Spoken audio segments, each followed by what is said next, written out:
Alright guys, this is just a quick video where I show you the solution set for the take-home exam review number 4 that I gave you guys in class on Thursday. So before we get into this, just remember your exam is going to be taken either Monday or Tuesday. If you need to schedule it in the testing center. And if you schedule it so that you have enough time, you can take it as much time as you can fit into the day at the testing center. Okay, so without further ado, we will begin.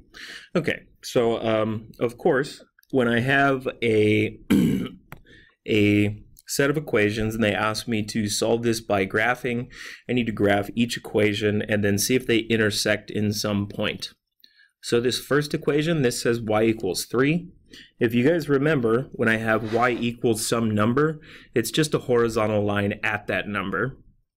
So maybe I'll try and actually make it straight for once. So y equals 3. So we'll say the line goes right about there.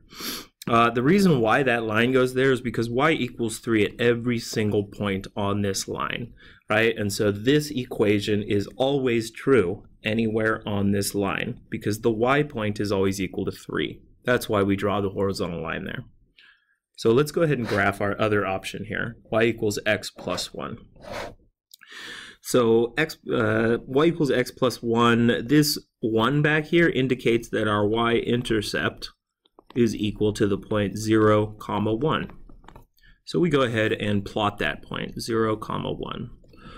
Now we go ahead and we mark off a 1 slope because there's a coefficient of 1 in front of this x. So I go up 1, over 1, up 1, over 1. And it looks like we actually have our intersection right there. So I go ahead and I draw my line here. And that's pretty close. And then to finish this problem, I circle my intersection and then I estimate where that intersection occurs at. So it looks to me like this intersection occurs at roughly x equals 2, y equals 3. Circle that and call it a day. Okay, for the next one. I think you guys will notice here that this is a prime candidate for substitution because we already have one of our variables solved for. So I'm going to go ahead and take that y and I'm going to plug it into the other equation. I'm going to plug it in, plug it in right here. So my negative 2x just drops straight down. My y becomes 10x. And then my 8 just stays the same. Oops, that's 10x. So when I consolidate my x's on this left side, I get 10 minus 2, which gives me 8x. And that is still equal to 8. When I divide both sides by 8, I can see that x is clearly equal to 1. All right, and if x is equal to 1, we have a formula for y. Y is equal to 10 times 1, or 10x, right? And so this is 10 times 1, which gives us 10. So my solution set is 1, 10. Now, something to remember, if we did this and suppose I substituted something in up here, and after the substitution we got down, right, we did a bunch of algebra and then we got down to something that was always true. If we ended our algebra and we ended up with like 3 times 3 or something like that, that indicates that these two equations are always true and that they have an infinite number of solutions. This indicates that they are the same line. Now, the other option might be that you do a bunch of algebra and then you end up with an ending line that's nonsense, that's never true. So an ending line that says something like 0 equals 2, right? This is never true. This indicates that there are parallel lines and there are no solutions. Okay, so those are the 3 options that you might come up with for these systems equations. All right, let's move on. So problem 3, clearly show your work and solution. So problem 3 says the sum of 2 numbers is 63. Is this actually the packet I gave you guys? I hope so. Okay, this is definitely it. I was just making sure that I was going through the right packet. Another thing I noticed is that I did not properly format this packet, and so for each of your problems, it begins on one page and then continues on the next. So my apologies for the sloppy printing job. I'll make sure that your exam is not like that. Okay, so right here we have a system of equations. The first sentence, they give us the first equation. They say the sum of two numbers is 63. X plus y equals 63. The next sentence says one number is 7 more than the other. Okay, so one number, let's call that number x, is equals 7 more than the other. 7 plus y. All right, so now I have my two equations. These two equations are perfectly set up for substitution, so I'm going to do that. I'm going to plug this x into the x up top, and then write it down here. So I have 7 plus y. That is what I sub in for x, and then I have plus a y still equals 63. All right, I consolidate my y's. That gives me 2y plus 7 equals 63. And then if I subtract 7 from both sides, I end up with 2y equals 63 minus 7, which is 56. All right, now if I divide both sides by 2, I end up with y equals 56 over 2, which is 28. All right, and so if y equals 28, then what does x equal? Well, I have x plus y equals 63. And if y is equal to 28, then I have x plus 28 equals 63. And then, of course, I can subtract 28 from both sides. And that gives me whatever 63 minus 28 is.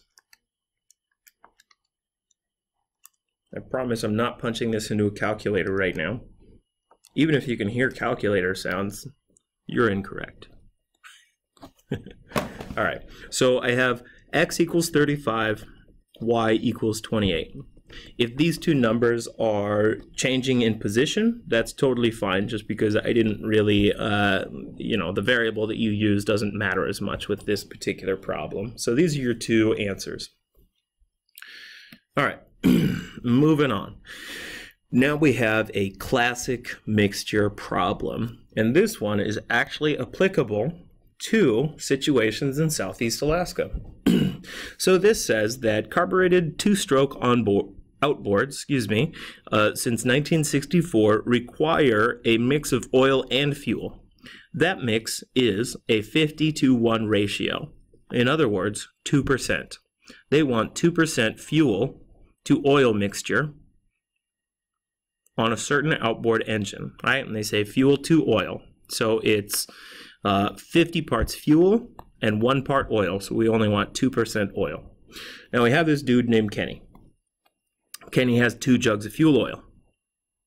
He wants to mix that 2% oil, right? He has jug A that has a 1% mix. He also has jug B that has a 3% mix. And what he wants to do is get 10 gallons of 2% mix. Okay, so of course we're going to tackle this guy with a table. Of course. And it's a classic mixture problem, so it's actually good to put this one in a table. So across the top, we're going to go ahead and put our mixture types. We have mix A, which was only 1%. We have mix B, which was 3%. And then we have mix C, or just the mix, which we wanted to be 2%. Okay. Now, across the side, I put my total volume. Then I put my multipliers in the middle. And then on the bottom, I put my pure oil.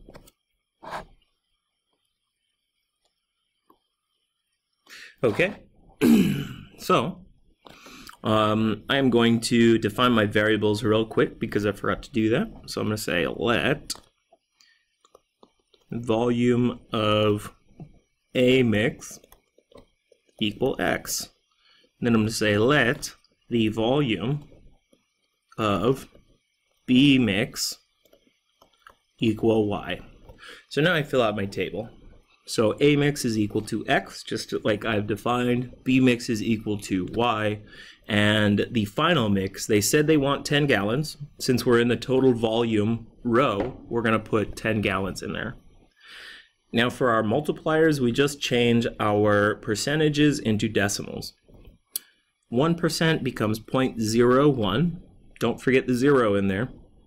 3% becomes 0.03. And 2% becomes 0.02. All right, and in the last entry, of course, we multiply the two entries above to get our lower entry. So I have 0.01x, 0.03y, and I have 0.02 times 10. All right, and so remember, to get this last column, this is a classic mixture problem, so we actually do have a multiplier here. When I multiply these two things together, I end up with a 0.2. Okay,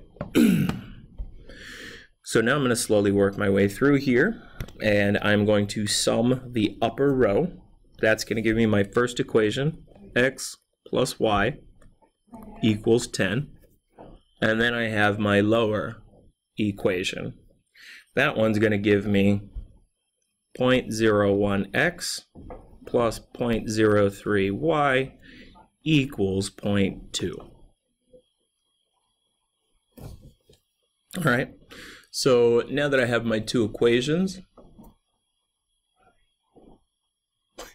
I think I'm going to tackle these using elimination because substitution and decimals are always ugly. So I'm going to go ahead and create my opposites with these two coefficients. All right. Ooh, I think somebody's opening a box of chocolate out of my office, which means I'll probably have to go eat some of that soon. Sorry, got distracted. So anyway, I am going to multiply both sides of this upper equation by negative 0.01 so that I could get the opposite of this number. So negative 0.01, negative 0.01, and then I write my results down below. So I have negative 0.01x, negative 0.01y, and that is equal to a negative 0.1. Okay, so now I go ahead and I draw my my horizontal line, and I add vertically. These two will cancel just like I wanted them to. I have 0.03 minus 0.01. That gives me 0.02. And then I have 0.2 minus 0.1, which gives me a 0.1. Whoops, I forgot my y over here. Now I'm going to divide both sides by the coefficient so that I can solve for the variable. Whoops, that's supposed to be a 2. 0.02.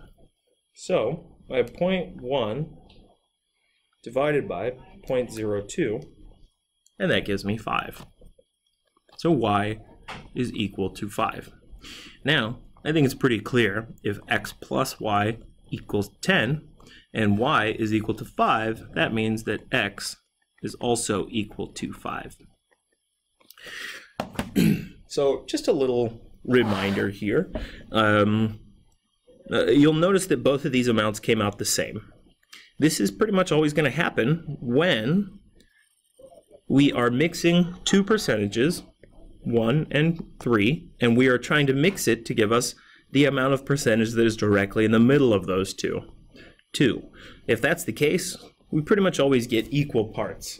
That being said, that doesn't mean you get to skip these problems. If you notice that, that just means that you sort of know what your solution is. All right, so so for this one, we don't really have any perfect squares contained in either of these numbers. So what we want to do is we want to extend the square root over both and then multiply them together. So I'm going to extend my square root. I have 10 times 15, and that gives me the square root of 150. So now I want to split this 150 up and see if I can find any perfect square factors in here. When I take a look at this, I know I can divide this by 50, right? 50 times 3, but 50 is not a perfect square. What is a perfect square that I can see right now is the number 25. 6 times 25 is equal to 150. So that's what I'm going to split it up into. So I have root 25 times root 6. We know what root 25 is equal to. It is equal to 5. And root 6 does not simplify because there are no perfect squares contained. So that's my final answer. Next. This one. This is really similar to the one that we did in class. You may be tempted to extend the square root over the entire fraction, but there's no need because both of these simplify already. So this is just equal to 3 halves. That's it. You don't even have to show any work on that one. Okay, next. Root 36. This is almost too easy. We can show a little bit of work on this if we want to. 6 squared and 6. Yeah, if I give you something like this on the exam, I would prefer it if you showed this middle step. Right? Just show me that I know, you know, this means 6 squared. Okay. Next. All right, we are identifying numbers as perfect squares, rationals, or irrationals. So this first one, 3 times 3 is equal to 9. So yes, this is a perfect square. It is an integer. Integers are always rational. Now, root 2, I think we went over this one in class. This one is clearly not a perfect square, and it is a very famous irrational number. Okay, let's move on. So this one, you might be really tempted to say that this is a perfect square because you recognize 9 as a perfect square.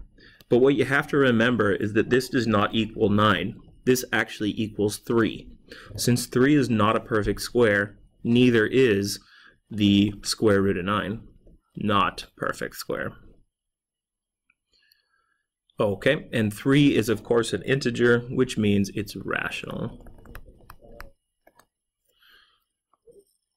Okay, now we have the square root of 1. I think we've already seen this one before, so I hope I don't trick any of you guys with this.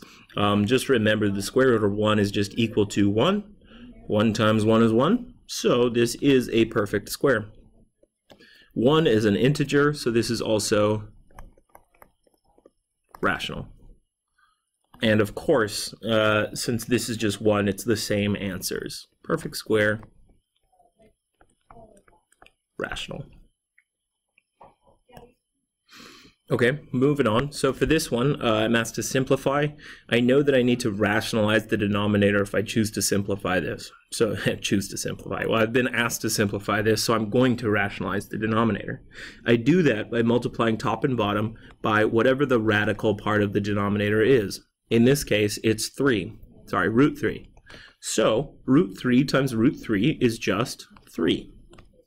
And of course, I've multiplied 1 by root 3 on top, so I leave it exactly like this, root 3 over 3.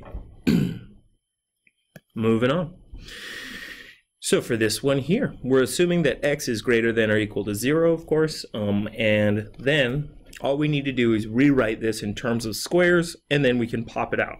Since this is an even number, we know that what should come out on this other side is x to half of that number. So this is how we write it. So we have a square root of x squared, and then we square that, right? And so anything, the square root of anything squared is that thing itself, so x squared just pops out. All right, almost done here. So for this last problem, when I have both digits and variables, I like to split them up. So I'm going to go ahead and do that. This is equal to the square root of 9 times the square root of x to the 5th. We know what the square root of 9 is equal to. It's just equal to 3. As far as the x to the 5th, it's an odd exponent, so we split one off. So I have x to the 4th, because that's 5 minus 1, and then I have my solo x hanging out here. On the next step, we put our x to the 4th in terms of squares. So this is x squared times the solo x. Now I simplify everything I have left. Well, this gives me 3x squared times the solo x still, and we're done. So that wasn't too bad. This will be similar to your exam. Things that you might see are definitely total value problems. Yeah, I mean, we've been over this stuff so much. Hopefully you guys know what you need to study by now. If you're having trouble on any of this stuff, make sure you come up to the Student Center and ask your classmates. I won't be up here Friday or Monday or Tuesday, but you can always ask your classmates. So, that being said, please have a wonderful day or evening or whatever it is that you are existing in. And try to laugh a little bit. And get some exercise, that's healthy. And also, don't forget to take your vitamins.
Am I weird? Yes.